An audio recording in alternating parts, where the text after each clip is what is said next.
Blake, thank you. All right, joining us now to break all this down, Democratic strategist, former pollster for President Bill Clinton, Fox News contributor Doug Schoen. Good to see you, Doug. Good to see you, Sandra. All right, so how do you think last night went?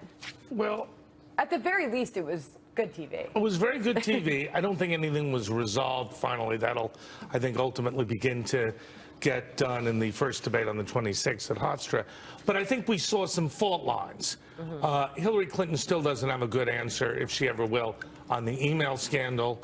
The idea that her server was more secure than the federal government's is something that's pretty tough. As I saw it, there were two big apologies. She said, I voted wrong on Iraq. I shouldn't have had a personal server. That's not exactly a strong hand to play going into an election where your vote total is coming down. You're still leading, but you're coming down. And Trump makes these assertions, you know, the general's reduced to rubble, doesn't really have an answer on Iraq. He said he was against it from the start. There's clear evidence from 2002 that he was for it, a couple of statements. So we're sort of like in spring training now for the first debate. All right, so the classified information and the exchange of that information was a hot topic last night. Sure. And to some people's shock and awe, Matt Lauer actually really pressed her on that and asked, should that disqualify you from being commander-in-chief? And here was her response. Why wasn't it more than a mistake? Why wasn't it disqualifying if you want to be commander-in-chief? Well, Matt, first of all, as I have said repeatedly, it was a mistake to have a personal account. I would certainly not do it again. I make no excuses for it. It was something that should not have been done. Classified material has a header which says top secret, secret, confidential, nothing. And I will repeat this, and this is verified in the report by the Department of Justice. None of the emails sent or received by me had such a header.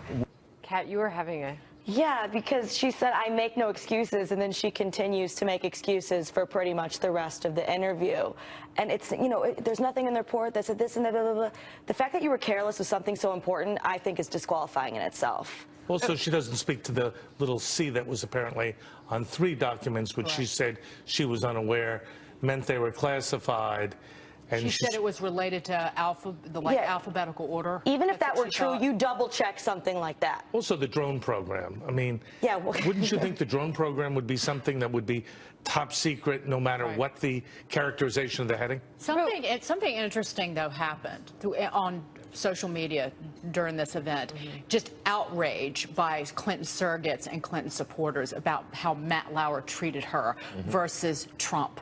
And the way that they were framing it is Hillary Clinton's been asked all these tough questions and she's answered everything, and he has all along gotten a free pass, which quite frankly is laughable. Yeah. But it's very calculated because they're trying to make her the victim. You know, because that has always worked for her. It worked for her when Bill Clinton was cheating on her in the White House, and she played the victim card, and she brought sympathy on herself because of that. And it's very interesting because she loves to play the gender card, and that got played last night. Dagan, I think one of the sad things about this election, you're right, is that on both sides, there's no willingness to look critically at both candidates. I try to do it here, the columns I write.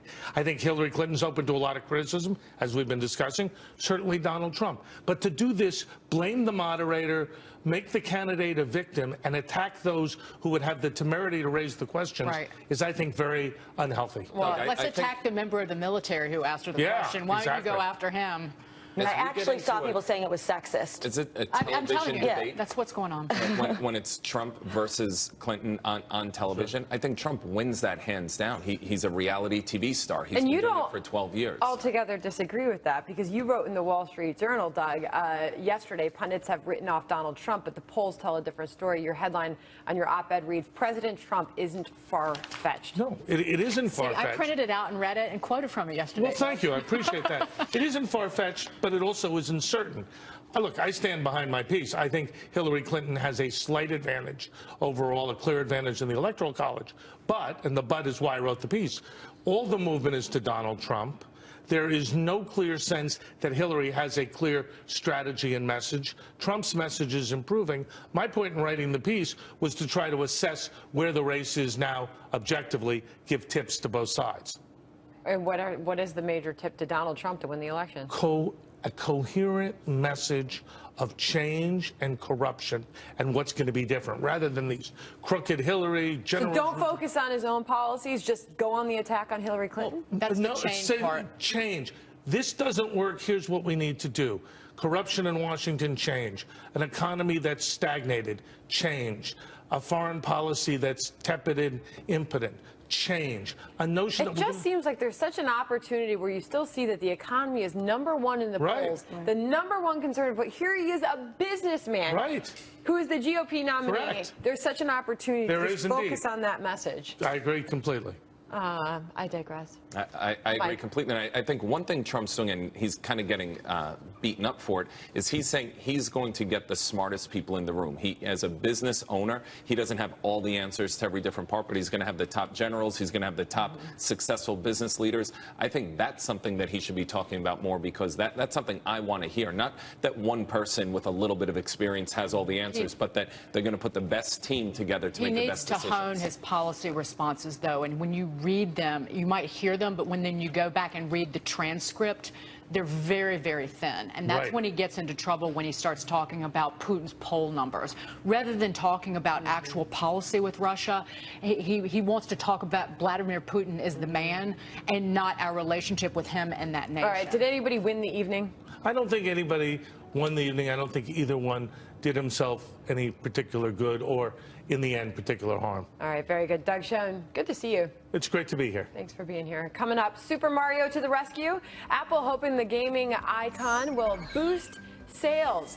More on the company's millennial push and surprise announcement in that new phone just ahead. Plus, wearing lingerie outside? Victoria's Secret raising eyebrows with new racy ads like this one. The controversy, or in Kat Timpf's case, the lack thereof. There's no controversy, she says. All right, we'll have that next in later this hour.